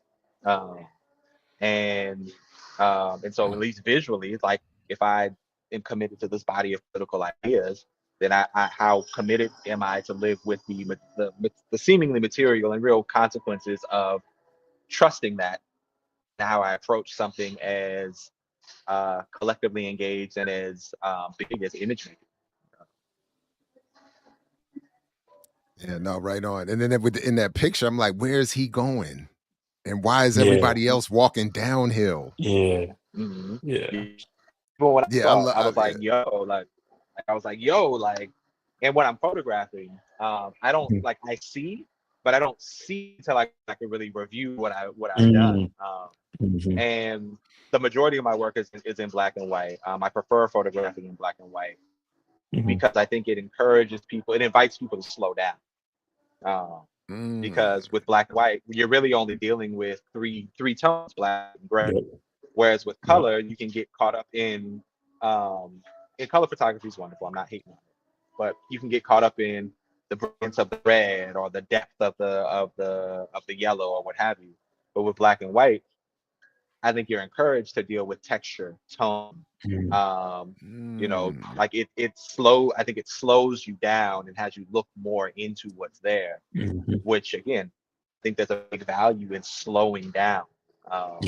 Visually, intellectually, and otherwise. So it's like, no, because whatever you get, I want you to get it, not just assume it and continue. And not that the image needs to change your life, but spend some time with it. Spend some time with yourself. What does it bring up in you? What does it confront you with? Because again, if I went out and just photographed mainstream cosmopolitan bourgeois intellectuals, like, and we see where that type of imagery gets people. So it's like, no, I want you to be unfamiliar. Yeah. Not because I want you to be familiar with the content, but there's a whole social, political, and structural processes made you ignorant of these bodies of ideas. And in with that I learned along the way, like how dare I not share that? How dare I not create pathways for people to ask similar questions and ask, not even to develop the same answers, but to ask the kinds of questions that get them closer to a soda analysis. Like now, whether that happens or not, again, that's the point of it. But like the attempt is, no, I'm trying to bring you into a world that is not just possible, but it's here. And is it everything? Is it wholly adequate? No, but it's sincere and it's here. So if you say you have these values, participate in these projects, participate in these organizations, participate in collaboratives. Be more than a fan, be a participant. That's a word. That is, yeah. So listen, as we start to have to head towards a close this morning, I want to make sure if there's anything that I didn't invite you to bring up, that you do it. If there are any lingering questions or comments from the chat that I've missed, please recycle them for our guests. I mentioned that you had your website, Tafari says you have a couple projects you're working on now. Can you want to, is there any updates to them or and Suleiman the same, anything you currently working on in any medium that you would want to give us a heads up on? And then going forward, I just want to publicly invite the both of you back for more of these discussions, to bring others you work with. I think I would love that. But Would you do any photography in infrared? Jojo is asking. Interesting.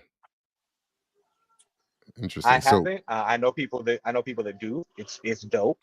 Um, so it's dope. I'm thinking about Beto Suleiman, another Mm. Brazilian cat. Mm. He does a lot of infrared photography. I haven't. Love to dabble, but I haven't yet.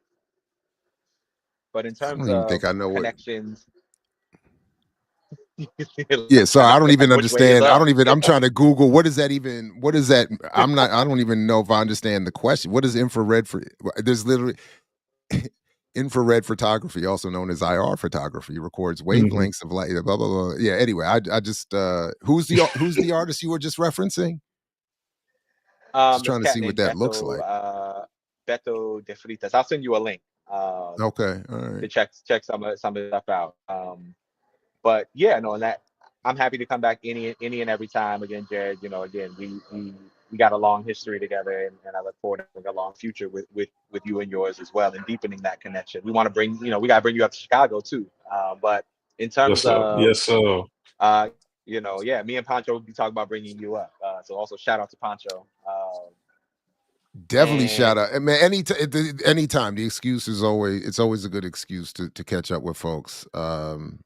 And then I got to get in Poncho. I got to get this new book that he's got coming out. The food insecurity My joint. photography's in. Yeah. Yeah. My photography's on the cover, and I got work in the book. Oh, word, really? Yeah. Yes, And so again, sir. like these are the kind of contributions I want to make. Like, Yeah. obviously ones that like So that's excite me. So it's interesting. like, I never shared this with you, but I had a similar idea for the buying power book, but Paul Grave didn't give me the option. I was going to ask you, talking about commissioning a work. So I'm gonna have to write a book. I have to publish on a publisher that will let me do that. So I have to step up my game, and then I'll reach back out to you or reach out to you, because I actually did. I was like, I would love to get Tafari but they were like, nah, here's the template you could choose from. Pick one. Your book ain't that important. But yeah, shout out to Pancho, and yeah, I'll bring them back. Absolutely. And others. I'd like to see more from your extended crew, hear more from but anyway, I asked a couple questions about forthcoming work. so yeah, Anything I'll be else? real Yeah. quick. So I have an untitled project I've been working on for a little bit. Stay tuned for a book that's coming out from me, published through Diasporic After Press. So Kwesi Konadu had reached out to me and was like, "Yo, let's do a book together." And full transparency, all the stuff came up. I was like, is my work even that good? This, that, and the third. And so I've kind of been like running from it for like a year and a half, and now I'm kind of like settled in a place where I'm like, no, I need to birth this book. So Yes, sir. there's Yes, sir. that piece. Again, the Fictive Kin series will continue to unveil. I want to do partnerships with other photographers throughout the African diaspora, because again, it ain't just about me. I'm working on doing like a visual newspaper called Black Revival. It's like an image heavy newspaper with like the big, like, it really inspired by the New York War Crimes newspaper that folks had done. And again, creating these documents that one are material documents, but also having people slow down. So it's like, no, spend time with newspaper. Because one of the things that when we talk later, we should look at like how imagery in photographing has changed over time. So I look back at images from even the early 90s, obviously from the 70s, and going back when photography was more of a novel practice in some ways. Looking at like how many images you have your subject, but in the background, just seeing so many people that are like this, like so many cell phones, so many distractions, distortions. So as a social commentary, it's really interesting. But yeah, so there's a newspaper that I'm working on, the Old Gifted and Black Project, which is an ongoing long form interview and photographic archival project that see from. So again, if you know elders, radical and regular, please send them my way, because what I want to do is again continue to support creating pathways for young people and generally to develop and cultivate personal and intellectual commitments to our struggle. And I think that these long form interviews, coupled with really compelling portrait photography, can be an entryway to, again, people seeing and hearing and reading versus just being told. Those are some of the things coming down the pipe from me. How about on your side, Suleiman? Just quickly, Suleiman, before you answer and before I forget again, there was a question about Keto Swan in the chat. He is he runs the Department of History and Africana Studies program, or he runs the Africana Studies program and is in the Department of History at George Washington University. Just quick. Yeah, sorry. Suleiman, go ahead. All good. Oof. I'm trying to figure out my first solo exhibit right now, which will be at it'll be at the South Shore Cultural Center. Attempting to do these large scale portraits. Still trying to figure out subject matter, but that's kind of on the docket right now. Everything else is kind of up in the air, and I'm trying to figure out what's next. But yeah, that's it. That's it. What is large scale portrait mean? Taking a photo you've done and just putting it on a big canvas? Yeah, Oh. pretty much. Yeah, just large. Yeah, large frames, 40 by 60. You know what I'm Does it saying? So change 3, the 4 way feet. you go into taking an initial shot in the first place in terms of how you think about setting up a shot? Or does, when you think of it in terms of, I want this to be on a big canvas versus something else? You know what? That's a good question. I think generally speaking, not necessarily. But for in this particular instance, yeah, maybe because I'm working with a new camera, so a new kind of format, medium format camera, which produces just like larger images in general. And so it's kind of changed the way that I've approached photography. It's like in the past year. So I think just due to that, the images will be different. Unless I decide to go with it's like older images that I've done of my mom. And I always wanted that to kind of be my first solo exhibit. Just kind of that, just pulling from those archives. But yeah, we'll see. I'm still trying to figure that out. And Mhm. then and thanks to those in the chat who got the word for me. If for people that want to commission work, do you all do that? Or can people go through your Instagram and say, I saw a picture that I want to order into a print? Like can people do that with your work? Because let me just start selfishly with me. So I'm in a slow motion feng shui in my little the room I'm allowed to be in my house, right? My one room space, where I'm told to be when I'm The acting den. up. The den. It's not a den. It's a gilded cage. But and I know it gets blurred out in the background, but other than the one poster that I got that's Palestinian solidarity, all of that hangs in here are my wife's art or friends' art. But I want more. And so and when I look at stuff, I don't um obviously I want to support certain people and certain politics. So as I'm thinking about it, I was looking through your stuff, both of you earlier throughout this morning, and I was thinking maybe this is where I need to go. So for people like me that would want to redesign our spaces, we can reach out through your websites or Instagram and say, I saw this picture and work out a deal with you, or is there some other process or what? Because we don't, obviously we don't want people just screenshotting and then submitting it to something and say put this on a poster, which now that I think about it, is probably pretty trifling and happens more often than people would want to, but I wouldn't want to do that. So anyway, is there a process that you already have or that you would, So the short answer for me is yes. If there's images that you want to look at getting, like, holla at me, I got you. A longer answer for me is, I again think that's another complicated piece. There's a book Mm. that I think Verso came out with. Our favorite. Not really. Verso came out with called I think Capitalism and the Camera. That's a really interesting piece Hmm. that talks about some of these things. And one of the things I work through a lot, and I know we should talk about this in a part two or later, is because I am of the like, yeah, don't download it and print it, mostly because it's going to be a poor quality image. But I am like how like people are with mixtapes in some ways. It's like, no, go ahead and take it. Like, but pulling it in the way, because again, copyright is such a weird thing. Like Mm. it's and so the copyright dealing with like people's, likeness and visuals and that kind of stuff. And I try to be really sensitive to that because um,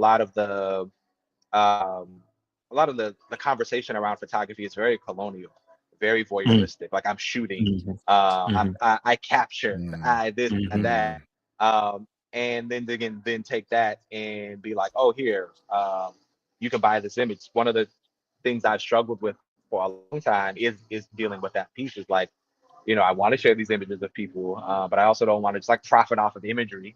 that, in a way that's not related to the people that are there, which is for me to work Mhm. out. It's a shortcoming. I like the value, and I still need to figure it out.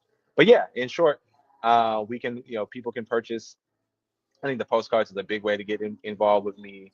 And then in terms of actual prints and portrait work, yeah, I do have ways that you can order, you can commission, you can get because again the point for me is for it to be in homes and in Yeah. spaces like I'd rather be in y'all's homes than in spaces. I'd rather be in the community than um, in places that again make it inaccessible to the so-called value. That just my bad. You actually had sent me some postcards last year. Yeah, yeah. Do you even When you get remember that that? pack, yeah, And yeah. then I and they're downstairs. I just oh man, that's a complete I don't know what happened there. But It's all good. because I was gonna anyway, just move on from that. Just move on from that. Uh damn, that's a collapse on my part. But Next time. yeah, because I also wanted to ask you about that. What is this postcard mission you've been on for a long Man, time? let's Is go. dope. Okay, I And appreciate it. and then because like I remember I don't even think you told me you just sent. I opened up the mail one day and it was this, and I was like, where did this come from? And I was like, oh my god, this is Tafari's. This is some because I was like, who's sending me this stuff? Like, what is this? Then you start to look at it and it's like, oh, there they are. Perfect. Exactly. Yes, sir. Yes, Exactly. I Eat sir. appreciate it. Street. Yes, Exactly. sir. Think we And can. you got them in comic book bags. Come on, I ain't taking these out. He's OG right here. Yeah. Oh man, no, I Yeah. Yeah. appreciate So that. what Appreciate that. is what is this postcard project? So, wow, yeah, the short version of it is Fictive Kin is what it's called. I mentioned a little bit of this earlier, but longer form. Again, it's really a riff off of. And I tell you how much, again, like books are part of my photography practice. Like again, a lot of that comes from Kwesi's book here, Hmm. Transatlantic Africa. Mm. Wonderful. I really recommend it. And he talks so much about this concept of kin in terms of how African related to ourselves and what the the the premise of the book is basically like we look at captivity through the lens of experience that what can be unearthed. Um, and it's a wonderful read, but he talks about kin a lot in there. So this idea of fictive kin, of course, like your peoples, like it's family, it's family in a way that is not biological, but what populates kind of kinship and the closeness that we often assume, or at least hope, comes through family relations. And of course, family is much more and complicated and convoluted than that, and that fundamental aspiration of togetherness, and not togetherness absent of again awareness of the world, but but this idea of kinship. How do we connect with each other? Because if we say we need to be unified, if we say we need to be together, and again, kind of moving away from what I would call this kind of like catchphrase activism and into, again, the real practice of togetherness, like writing, spending time sitting and writing to each other is, I think, a really profound way to show and exchange love. And as someone that loves writing, though I don't as much as I would like to, someone that loves sharing. It's like, again, what is a way that I can get people access to the images in the archive I've created, which can, in its best light, showcase and share different elements of Blackness, Black people, African diaspora, and make that a shareable thing. And so fictive kin is my answer, or my attempt at creating relationships. So simple cards, simple images, but again, what's on them, I'm thinking 10, 15, 20, 40 years down the line. It's like, whoever you all are going to write letters to, if you choose to write with them, like, people will look back, despite whatever righteous criticisms we have of ourselves at this time, and be like, yo, like, Jared Ball wrote, S.C. shout out to Mark Golden, some letters talking about X, Y, and Z, or Suleiman wrote his mother a letter of this, and here's the archive.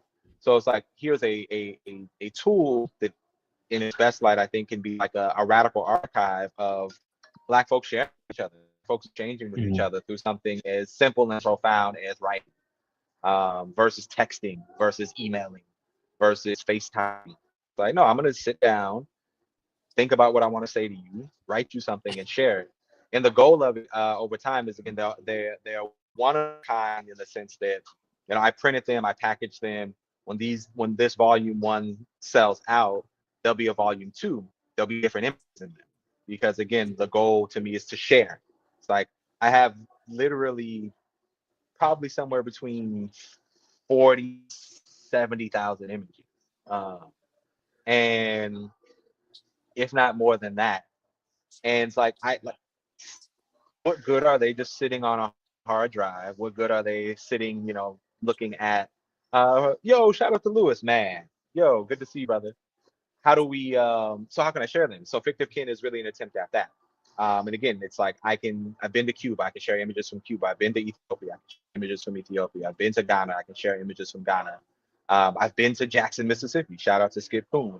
So it's like, how can we make us aware of each other through something as simple as letter writing? Because when you see this picture, in what Suleiman brought up, the Wheat Street one, that was one of my favorite images, because though you see that image in black and white, that elder sister was in a red hat. I was at a cafe in Atlanta, Ebert Column, that doesn't exist anymore. Baba AK used to be in there all the time. Akinyele Umoja, for those that aren't familiar. So it was this really dope intellectual space. And I was sitting there, and this sister, this was like 2020. There was a sister that walked by in a blue jacket and a red hat. And I was like, oh my gosh, like, this is, I was like, here goes the sister walking by with a MAGA hat. I was like, oh my God, I got to see this. And had no desire to like photograph her or photograph that. There's two things you'll never see in my work. Like, you'll never see an American flag in my work, not even the red, black, and green ones. Like, if I'm shooting or documenting, and I will physically crop out, like, not even in post-production. I'll just, like, that is, I don't even want that a part of my visual archive. Like, no, don't wrap my stuff in no flags talking about we's America too. No, we's not. And but nonetheless, so I approached the sister. I was like, excuse me. She turned around and a hat said "Wheat." And so I was like, yo, all right, cool. It's not a MAGA hat. And so we started a conversation, and the union organizer, a housing organizer, she was telling me about how she had, went to DC. Wheat Street was a housing project. And then she said to me one of my favorite lines, all onto herself. She was like, I guess, I guess I don't like white folks because they don't give me much to like. And then she just walked away. I didn't ask a question about it, whatever, but like, by making taking the risk to make the connection. We get to share the stories and get to learn from each other and learn through each other. Otherwise, it was just an older black woman moving through Metro Atlanta that had I not engaged, I could have made up the story like, I'm in the world rocking a MAGA hat. Oh man. But it's like by checking out what I saw, I got, yes, that image, but now the story to share. So fictive kin to me is like kind of the embodiment of that. It's like through the images, they'll generate questions, some of which you'll be familiar with, some of which you won't. Always accessible. I tell folks all the time, like there are no secrets in my work. There's no secrets to my process. If you want to know, ask me, reach out to me. I won't be like, it's this sophisticated process. No, here's the stories here's my attempt. We could talk about whether you like it, love it, can't stand it, what have you. But I'm not like, it's not so sophisticated that it's inaccessible. And so fictive kin is just that, trying to build a collaborative network of sharing through imagery and writing between people who think that reading, writing, and sharing are important parts of how we make family, how we make community, and ultimately how we make movement. Well, I'm very glad that you do the work. Speaking of Skip, and this, you sent this one to me recently. A shout out to Yes, sir. to Skip Jackson and the former EYL crew. That was a good time, and that's a good shot. And I'm glad you all do this kind of work because, well, in addition to all that you've said, there are at least 2 moments in my life where I wish I had been endeavoring to do the work that you're doing. And there may be more that I should remember, obviously, but 2 that always stick in my head are one, being in Tanzania and standing at the edge of Olduvai Gorge for the first time and seeing the closest I've ever been like, yeah, you know, my atheism is wrong because this can't have been an accident. This is so perfect. And then the second one, oddly, is on Obama's inauguration day in 2008, when I was going to PFW, sort of uptown in DC, and everybody was taking the train downtown. And there's this scene, there was this old black woman. She and I were literally the only 2 people headed back uptown on the train. And there's this image I have of her. I remember she was standing on the one side of the platform and everybody's on the other side, all excited. And, you know, and she's just standing there with her back to the crowd facing the track of the train she's about to get on. And it was the perfect. And then when I got on the train next to her, and I kind of I forgot exactly if I said anything or we just had a look, but what she said to me was, because I was kind of like, why, you know, isn't it odd that this is, and she was like, we've already seen this story before. She was not moved by the Obama thing. She was like, I already know what this is. And I just, but that image was just perfect of like all these folks excited on the other side. There she is by herself. And I was like, this should have been captured in a good picture, because this would have been perfect. But yeah, anyway, Suleiman, anything you wanted to add to that before we or talk about as we start to wrap up? And again, I'm very happy to do many more discussions with you all, host many more. So no, man, just referencing the importance of the work, right on, of the medium, you know, being able to archive that moment in time, which tells a story that, I mean, it starts the conversation. You know, sometimes that's all you can ask for with the work, is to start the conversation itself and to bring folks to the movement. It brings about a curiosity of, you know, yeah, I don't know. But y'all seeing why Tafari is my favorite photographer. And I think, get it. man, the greatest living photographer of our time. Like, seriously, you know, there's no doubt about it. My brother's incredible. So, you know. I'm not mad at that claim. I like that. And what's this poem? The Black Belt? Mom, I love you. Mom, I love you. Out the chat. Shout out to moms. There, that's hilarious. Wow. So there's so we all go through our periods of Yes, sir. trying to find ways to make our contributions. So I was in that same era of like, oh man, I'm out here, I'm gonna write these poems. I'm thinking about the Boondocks episode. You ain't got your poems, brother. But and so in all of our attempts at trying to figure out the world that we're in, it was some piece that I wrote that I'm not trying to do it a disservice, but I haven't looked at it in years. It's clearly profound to my mom, and I'm glad that it is. And I'm probably I would just say it was like it's so there was writing that I'd done for a while. I wouldn't call myself a writer. Similar to like how you're saying, out of respect for the craft of writing. Again, I'm thinking about like reading Transatlantic Africa. I tell people like with that book, I've never cried more reading nonfiction. And it was like to me it was like the historical equivalent of Aiko Yama's Thousand Seasons. It was like here's the footnotes or the text, the source material.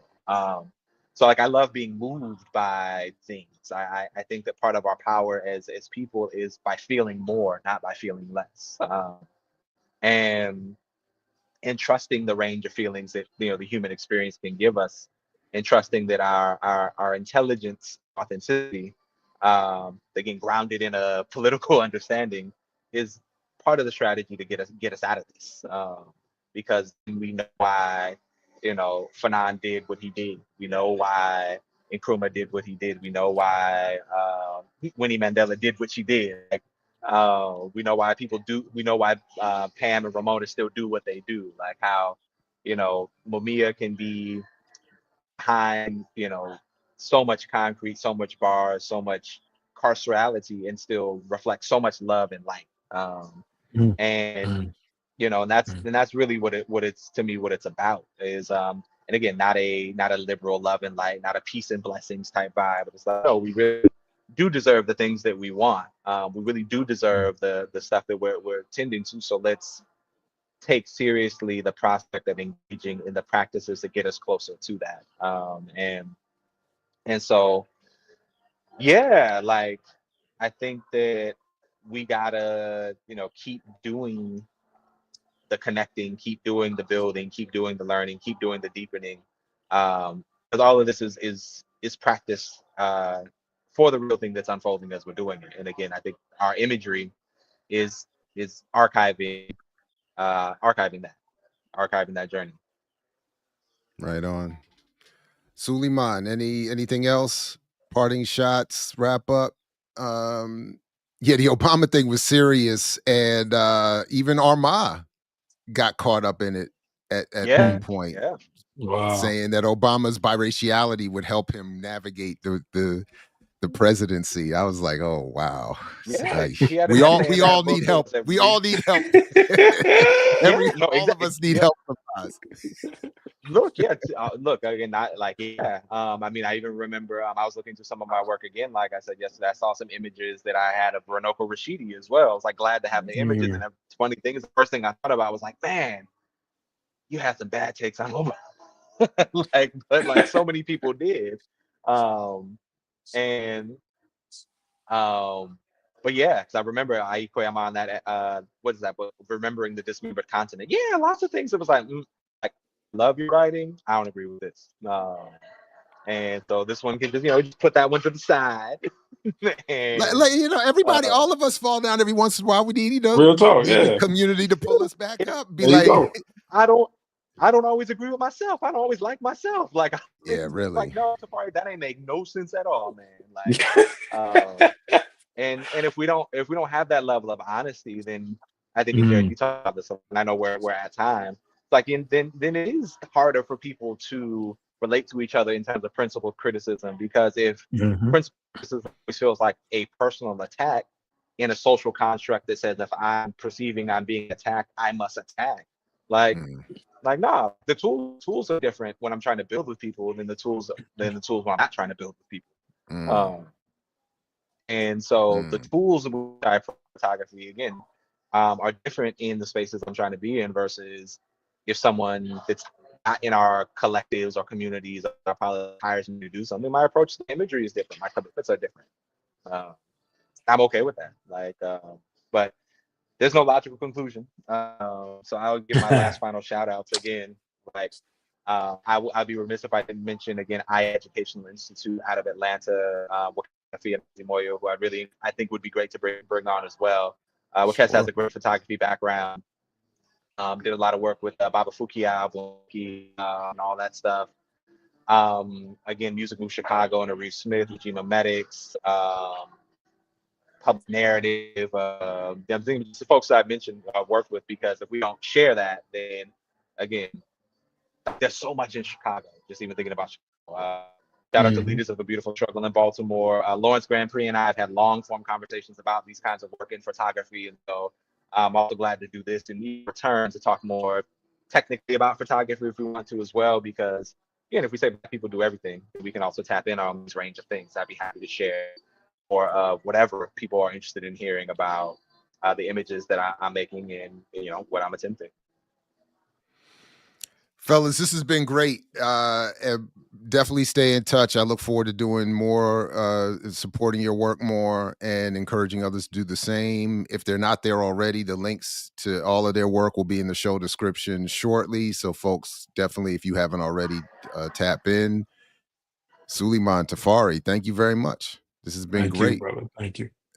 Definitely look forward to talking again. Take good care.